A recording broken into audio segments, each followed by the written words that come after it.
and then I'll share that with all of you as well. Right, so next.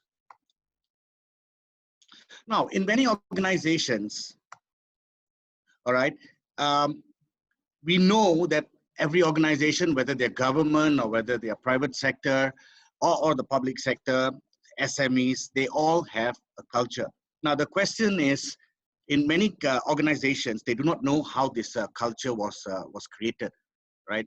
We have all heard of the story of the monkeys in a cage and how culture was actually formed. So many organizations do not know how this was created. And in some organizations, they are not, they're unsure of the impact. Means it cannot be measured how the current culture is impacting their bottom line, their sales and their profits. And some organizations want to improve it, but they do not know how to improve it. And last but not least, many organizations do not know how to maintain the current culture. They may have a culture that's already doing well for them, but they do not know how to make it more sustainable, right? So we are going to talk about something today called culture evolution. So I'm going to take take all of you through the 5 levels of evolution that we have researched, and to show you what each culture actually does, whether it's good, whether it's bad, and where you currently are and where you want to be. Right now, this is a company called DCI, and we have done a study on 70 big companies globally, right? And these are companies that are between 600 to 800 people. We've also done many companies, I've not stated the number here, but we've also done the research for many SMEs, small companies, government institutions, right? And this is from all industries. And basically what we have done is to identify the effectiveness of employees based on certain parameters that we set. This was part of our research. All we wanted to find out was whether they had good or whether they had bad culture, all right? So I'll talk to you about the good and bad culture in a bit. So basically what we found out was some of the key barriers that organizations had in order to achieve a high performance culture and to make them more competitive. And these were some of the things that, sorry, Dion, we can go next. Yeah, next again, sorry. Okay, so these were the barriers that we found out based on the research that we have done. Next. Okay, so firstly will be the lack of trust.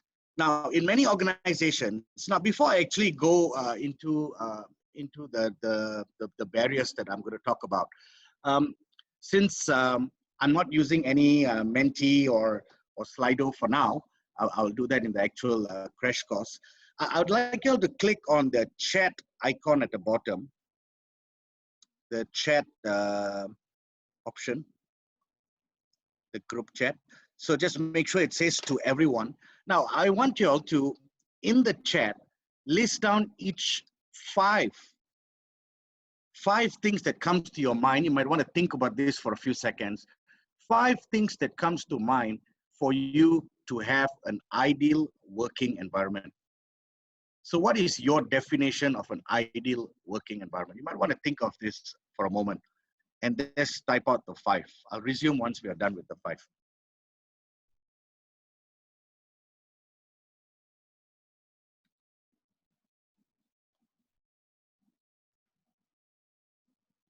The 5 does not have to be related. They can be 5 different things.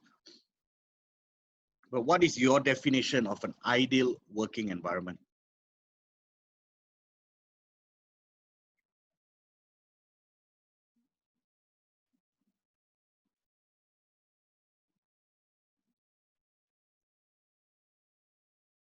Am I not seeing anything, or are we typing?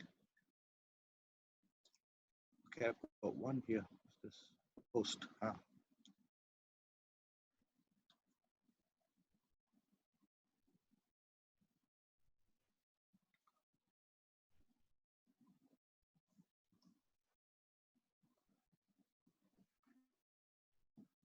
All right. So we have heard from a few of you: purposeful communication, um, flexible, yeah, collaboration, clear vision. Now, as you can see, the research we have done is is where we have taken a mean or an average of most of the things that people have said when it comes to having an ideal working environment. And what amazed us the most was that across the board, all right, the average things that what people want are usually the same. All right, I'll share that with you in just a moment. But for now, let me just move on to what were the barriers we saw. What were the barriers we saw as part of our research? One was we realized that in many organizations we had a lack of trust, where employees gave up very easily when it came to their work, or they didn't want to take up new jobs or take up new projects because, and all this led to trust failures. They were distracted for whatever reason. We all have very often heard of this word called employee engagement. So a lot of employee engagement is missing from today's workplace. And this has led us to believe that it is due to the culture that is currently in that organization. Right? Next.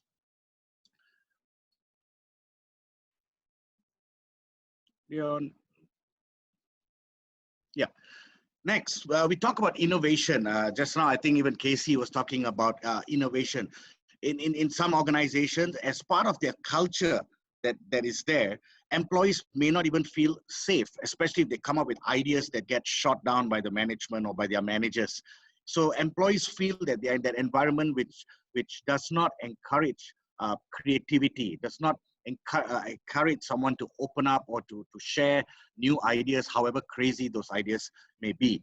They feel that their creativity is not being rewarded emotionally as well. So there's no emotional gratification from the contribution that they give the company based on their creativity. And sometimes the mistakes they make is also not handled in a way that it should where creativity is concerned. So when they make mistakes, it affects their performance, it affects their livelihood and their entire morale. So this again was due to the culture of that organization. Next, please. Proactive. We noticed that in many organizations, all right, we wanted to check whether the environment promoted proactivity so that employees can do things without being told. Employees will, will take that extra step to do things on their own and be proactive. So in many organizations, we do realize, and I'm sure you guys have trained many companies, you work in a lot of different companies, you notice there's not many people who are as productive, proactive as we would like them to be, right? And sometimes employees' proactivity is either not recognized or it's not understood. And hence a lot of conflict also transpires at the workplace. Next, please. Right? And you'll notice sometimes employees, they miss deadlines, they accidentally forget things, and their new initiatives are sometimes dismissed. Okay, so again, what I'm leading to say here is that in many organizations, the culture behind why employees are doing all this, just like the story of the monkey earlier, is what is causing all these problems. So if we go to the next slide, I'll very quickly come to what I'm trying to get at. So what we are trying to do here is, instead of sending people necessarily for training on conflict or training for leadership or time management, which may not necessarily be the case, what we want to try to understand is the culture in the organization promoting learning or growth mindset, as what Casey mentioned just now. And what we have seen here is that the first thing we want to do is to have a roadmap. We want to give organizations the opportunity or a roadmap to understand what is the current culture. We don't want to go blaming people. We don't want to be. We don't want to go blaming departments or individuals or anyone in the organization. But we just want to identify what is the current culture. Because if you want to go somewhere, just like in a GPS, point A to point B, you can tell the GPS you want to go to point A, but the GPS needs to know what is your point A. So your starting point. So that's very important, because once you know where you are, then you're acknowledging that this is where I currently stand, so that I can move forward towards the intended direction. And what we do, or what we intend to do with all of you, is to do a culture assessment or audit, as I mentioned earlier, right? So this audit will exactly tell you where you are right now, so that you can go where you want to go. Next slide, please.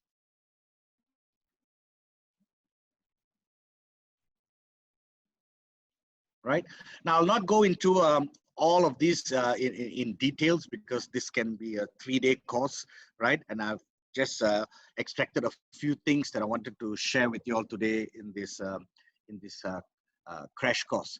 But the 7 reasons why you need to do a organizational audit, right, is because number 1, you want to maximize your training ROI.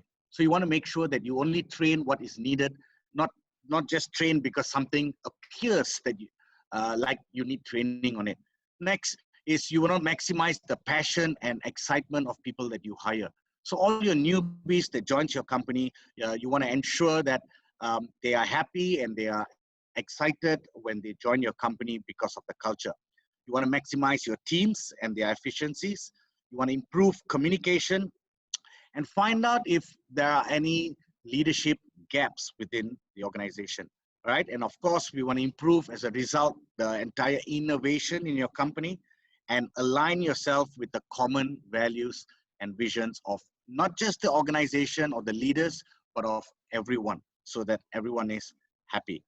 Right now, in the next 2 slides, next slide, please, Dion. Right now, in the next 2 slides, I list the 12 steps that we have to achieve these changes where the culture is concerned. Now, I'm not going to go through the 12 steps, because the 12 steps are the final steps that we perform after the audit, right? So for today, we are only going to concentrate on step 1. If you can move to the next slide.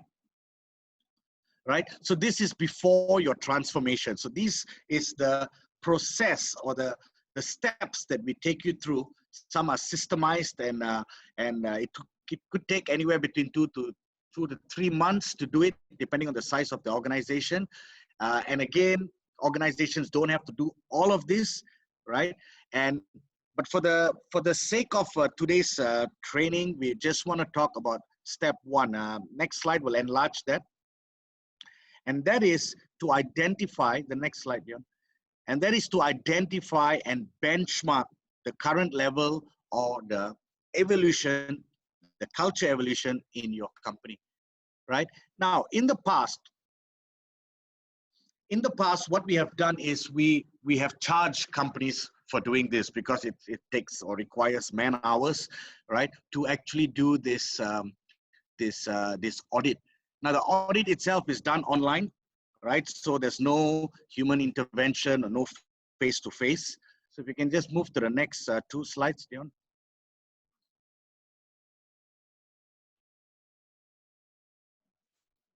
Yeah, next 2 or 3 slides, we'll skip that. So we just talk about what is culture evolution. So we understand the various culture, and then I'll come towards my conclusion. Yeah, just move on, Dion. So when we talk about culture evolution, we have identified 5 main cultures that are in most organizations. Now, the 5 starts from blame, multi-directional, live and let live, brand congruent, and leadership enriched. Now, from these 5, as you can see, the worst is actually the blame culture, right? And believe it or not, from the surveys that we have done and the companies that we have worked with, almost 60% of companies fall under this blame culture. And it is no wonder why these companies are not progressing as they should because of this blame culture. Now, I'll take you through each of the 5. Now, of course, the best would be the leadership enriched culture. Brand congruent is also good. It's also a culture that many companies want to be in. So let me take you through one by one very quickly. So what essentially is the blame culture? Next slide.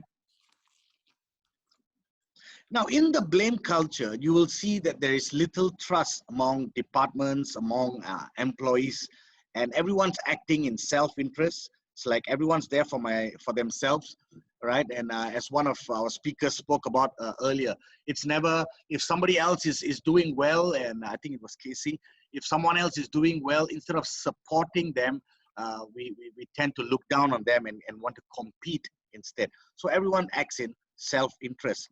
Many do not take risks. They are not proactive. A lot of fear, which leads to a lot of inefficiency in the department or in the organization. And many of the people in the blame culture, you will also notice that they're just paycheck driven. They come to work on a daily basis and they can't wait for month end to collect their salary. And as a result, there's very little innovation, right? So let's move on. What's the next culture all about? We call it the multi-directional culture.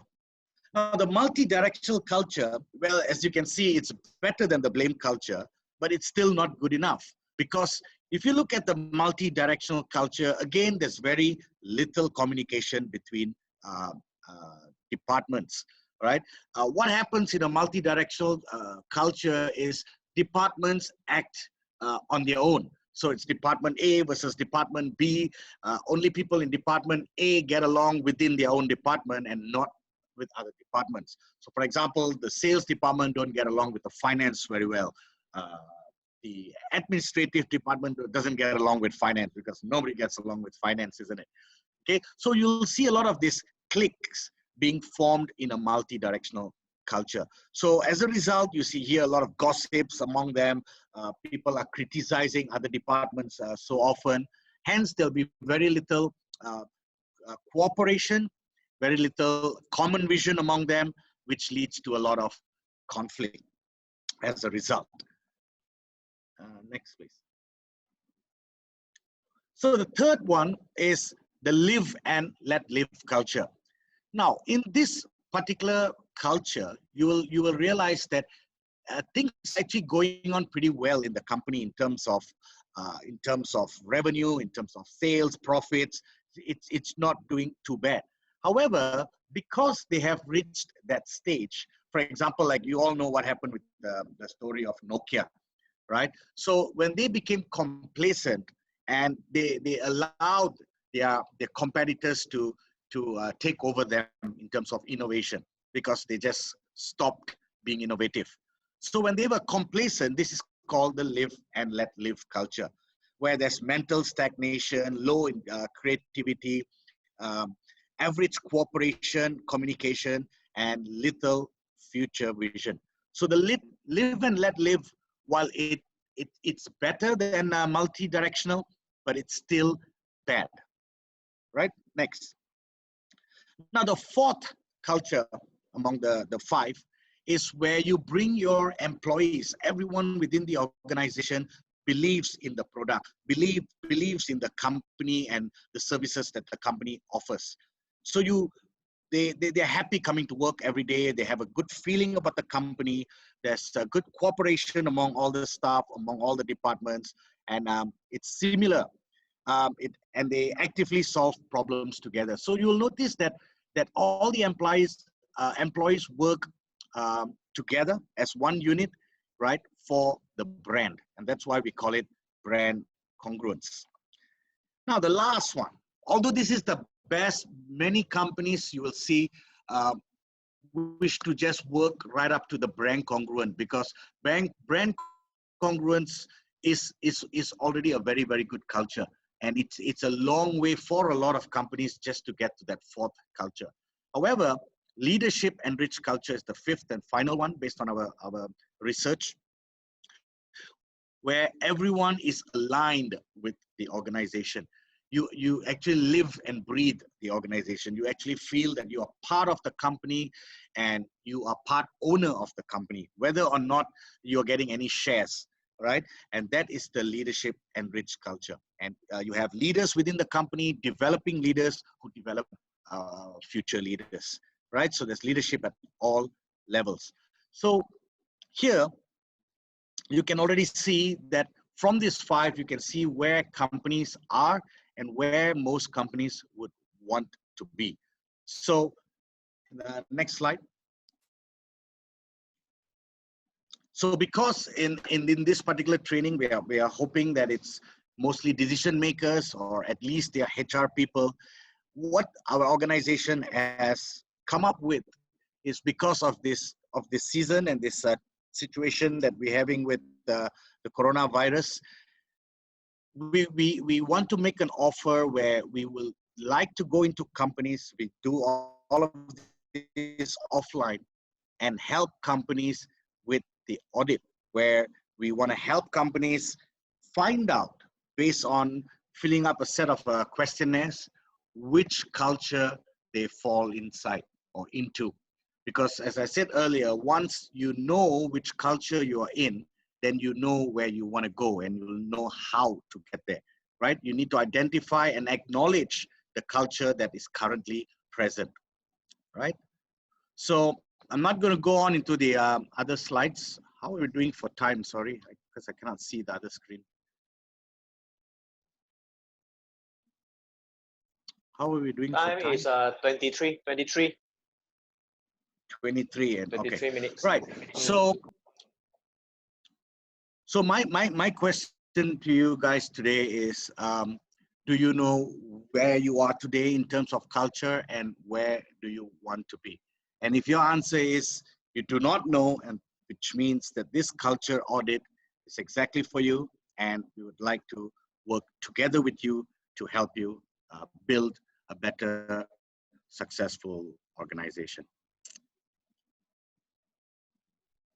Thank you. Is that all, bro? Yes, that's all, bro. Okay, thank you. Activities. Thank you. Okay, so who would like to start first with the sharing and review input? Okay, I can go first. First of all, Okay. Dave, thanks a lot for your sharing. I like it very much. The structure of flow is very clear, right? And I think it's a topic which a lot of people are very interested in. I learned a lot of things about that 5 levels culture. I thought it was really, really, very interesting. Like I said, the strength is that very, very structured. The topic is very relevant, and you have a good flow, very content rich. And obviously, there are a lot more questions that I want to ask, like how to get each of this, how to move from the blame culture to this and that and so on. So those are, I guess, what you will do later on. But I think as a whole, it's a great topic that people will be interested in. Just one question. So your presentation is basically a introduction